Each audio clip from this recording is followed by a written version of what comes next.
Hello, everybody. Welcome to today's Reading Through the Bible in 365. Today we are going to be focusing on Exodus chapter 31, 32, and 33, and Matthew chapter 22, verses 1 to 22. You guys hear the rain? I love listening to rain. Anyway, let's go ahead and get started in Exodus with chapter 31. Then the Lord said to Moses, "Look, I have specifically chosen Bezalel, son of Uri, grandson of Hur, of the tribe of Judah. I have filled him with the Spirit of God, giving him great wisdom, ability, and expertise in all kinds of crafts. He is a master craftsman, expert in working with gold, silver, and bronze. He is skilled in engraving and mounting gemstones and in carving wood. He is a master at every craft, and I have personally appointed Aholiab, son of Ahisamach of the tribe of Dan, to be his assistant. Moreover, I have given special skill to all the gifted craftsmen, so they can make all the things I have commanded you to make. The tabernacle, the Ark of the Covenant, the Ark's cover, the place of atonement, all the furnishings of the tabernacle, the table and its utensils, the pure gold lampstand with all its accessories, the incense altar, the altar of burnt offering with all its utensils, the wash basin with its stand, the beautifully stitched garments, the sacred garments for Aaron the priest, and the garments for his sons to wear as they minister as priests, the anointing oil, the fragrant incense for the holy place. The craftsman must make everything as I have commanded you." The Lord then gave these instructions to Moses. "Tell the people of Israel, be careful to keep my Sabbath day, for the Sabbath is a sign of the covenant between me and you from generation to generation. It is given so you may know that I am the Lord who makes you holy. You must keep the Sabbath day, for it is a holy day for you. Anyone who desecrates it must be put to death. Anyone who works on that day will be cut off from the community. You have 6 days each week for your ordinary work, but the seventh day must be a Sabbath day of complete rest, a holy day dedicated to the Lord. Anyone who works on the Sabbath must be put to death. The people of Israel must keep the Sabbath day, but observing it from generation to generation. Not but. The people of Israel must keep the Sabbath day by observing it from generation to generation. This is a covenant obligation for all time. It is a permanent sign of my covenant with the people of Israel. For in 6 days the Lord made heaven and earth, but on the seventh day he stopped working and was refreshed." When the Lord finished speaking with Moses on Mount Sinai, he gave him the 2 stone tablets inscribed with the terms of the covenant, written by the finger of God. Chapter 32. When the people saw how long it was taking Moses to come back down the mountain, they gathered around Aaron. "Come on," they said, "make us some gods who can lead us. We don't know what happened to this fellow Moses, who brought us here from the land of Egypt." So Aaron said, "Take the gold rings from the ears of your wives and sons and daughters and bring them to me." All the people took the gold rings from their ears and brought them to Aaron. Then Aaron took the gold, melted it down, and molded it into the shape of a calf. When the people saw it, they exclaimed, "O Israel, these are the gods who brought you out of the land of Egypt." Aaron saw how excited the people were, so he built an altar in front of the calf. Then he announced, "Tomorrow will be a festival to the Lord." The people got up early the next morning to sacrifice burnt offerings and peace offerings.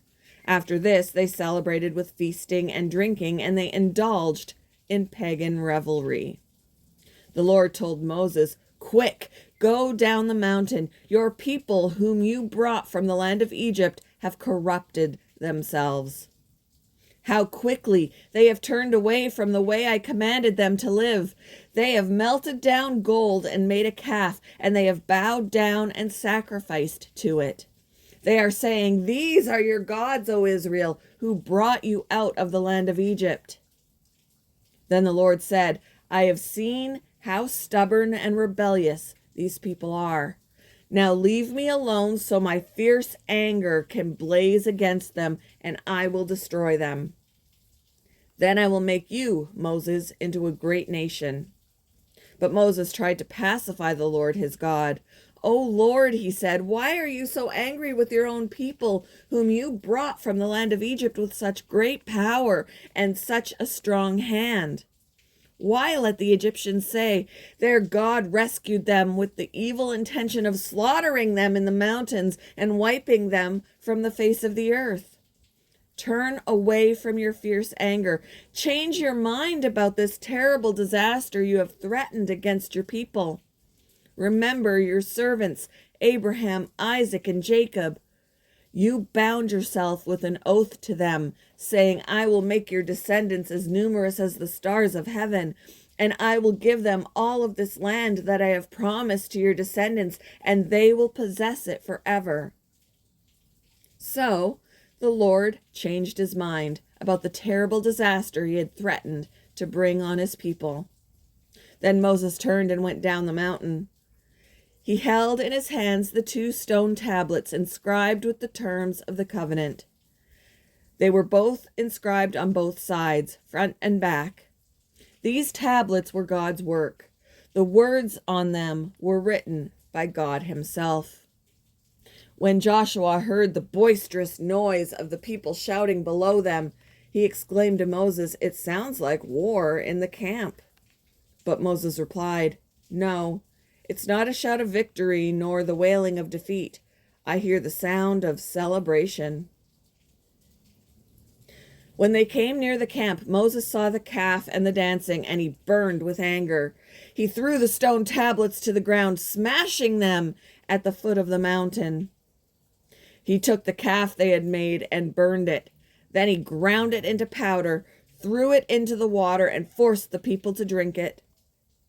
Finally, he turned to Aaron and demanded, "What did these people do to you to make you bring such terrible sin upon them?"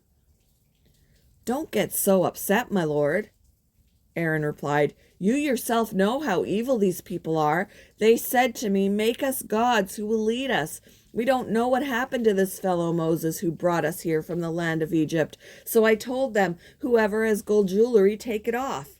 When they brought it to me, I simply threw it in the fire, and out came this calf." Moses saw that Aaron had let the people get completely out of control, much to the amusement of their enemies.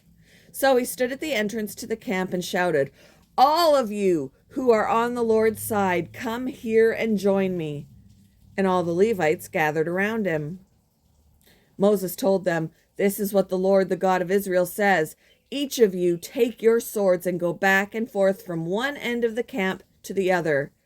Kill everyone, even your brothers, friends, and neighbors." The Levites obeyed Moses' command, and about 3,000 people died that day.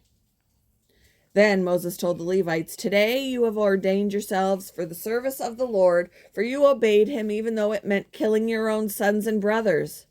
Today you have earned a blessing." The next day Moses said to the people, "You have committed a terrible sin, but I will go back up to the Lord on the mountain. Perhaps I will be able to obtain forgiveness for your sin." So Moses returned to the Lord and said, "Oh, what a terrible sin these people have committed. They have made gods of gold for themselves. But now, if you will only forgive their sin, but if not, erase my name from the record you have written." But the Lord replied to Moses, "No, I will erase the name of everyone who has sinned against me. Now go, lead the people to the place I told you about. Look, My angel will lead the way before you, and I will come to call the people to account. I will certainly hold them responsible for their sins." Then the Lord sent a great plague upon the people because they worshipped the calf that Aaron had made. Chapter 33. The Lord said to Moses, "Get going, you and the people you brought up from the land of Egypt. Go up to the land I swore to give to Abraham, Isaac, and Jacob. I told them, I will give this land to your descendants, and I will send an angel before you to drive out the Canaanites, Amorites, Hittites, Perizzites, Hivites, and Jebusites. Go up to this land that flows with milk and honey. But I will not travel among you, for you are a stubborn and rebellious people. If I did, I would surely destroy you along the way." When the people heard these stern words, they went into mourning and stopped wearing their jewelry and fine clothes. For the Lord had told Moses to tell them, "You are a stubborn and rebellious people. If I were to travel with you for even a moment, I would destroy you. Remove your jewelry and fine clothes while I decide what to do with you." So from the time they left Mount Sinai, the Israelites wore no more jewelry or fine clothes. It was Moses' practice to take the tent of meeting and set it up some distance from the camp. Everyone who wanted to make a request of the Lord would go to the tent of meeting outside the camp.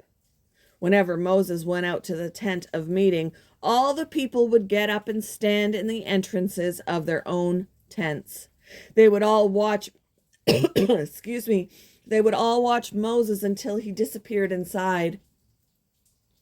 As he went into the tent, the pillar of cloud would come down and hover at its entrance while the Lord spoke to Moses. When the people saw the cloud standing at the entrance of the tent, they would stand and bow down in front of their own tents. Inside the tent of meeting, the Lord would speak to Moses face to face, as one speaks to a friend. Afterward, Moses would return to the camp, but the young men who assisted him, Joshua, son of Nun, would remain behind in the tent of meeting. One day, Moses said to the Lord, "You have been telling me, 'Take these people up to the promised land,' but you haven't told me whom you will send with me. You have told me, 'I know you by name, and I look favorably on you.' If it is true that you look favorably on me, let me know your ways so I may understand you more fully and continue to enjoy your favor. And remember that this nation is your very own people." The Lord replied, "I will personally go with you, Moses, and I will give you rest. Everything will be fine for you." Then Moses said, "If you don't personally go with us, don't make us leave this place. How will anyone know that you look favorably on me and on your people if you don't go with us? For your presence among us sets your people apart and..." Sorry, guys, my words aren't wording. "If you don't go with us, for your presence among us sets your people and me apart from all other people on the earth." The Lord replied to Moses, "I will indeed do what you have asked, for I look favorably on you, and I know you by name." Moses responded, "Then show me your glorious presence." The Lord replied, "I will make all my goodness pass before you, and I will call out my name, Yahweh, before you. For I will show mercy to anyone I choose, and I will show compassion to anyone I choose. But you may not look directly at my face, for no one may see me and live." The Lord continued, "Look, stand near me on this rock as my glorious presence passes by. I will hide you in the crevice of the rock and cover you with my hand until I have passed by. Then I will remove my hand and let you see me from behind, but my face will not be seen." Moving on to Matthew chapter 22, verses 1 to 22. Jesus also told them other parables. He said, "The kingdom of heaven can be illustrated by the story of a king who prepared a great wedding feast for his son. When the banquet was ready, he sent his servants to notify those who were invited, but they all refused to come. So he sent other servants to tell them, 'The feast has been prepared, the bulls and fattened cattle have been killed, and everything is ready. Come to the banquet.' But the guests he had invited ignored them and went their own way, one to his farm, another to his business. Others seized his messengers and insulted them and killed them. The king was furious, and he sent out his army to destroy the murderers and burn their town.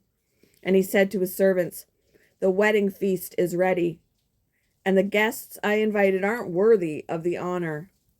Now go out to the street corners and invite everyone you see.' So the servants brought in everyone they could find, good and bad alike, and the banquet hall was filled with guests. But when the king came in to meet the guests, he noticed a man who wasn't wearing the proper clothing for a wedding.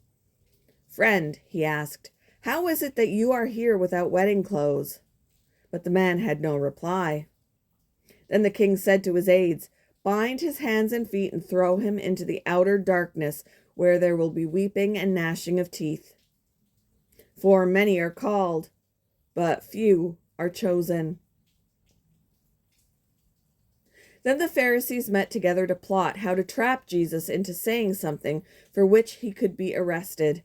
They sent some of their disciples along with the supporters of Herod to meet with him. 'Teacher,' they said, 'we know how honest you are. You teach the way of God truthfully. You are impartial and don't play favorites. Now tell us what you think about this. Is it right to pay taxes to Caesar or not?' But Jesus knew their evil motives. 'You hypocrites,' he said, 'why are you trying to trap me? Here, show me the coin used for the tax.' When they handed him a Roman coin, he asked, 'Whose picture and title are stamped on it?' 'Caesar's,' they replied. 'Well then,' he said, 'give to Caesar what belongs to Caesar, and give to God what belongs to God.' His reply amazed them, and they went away."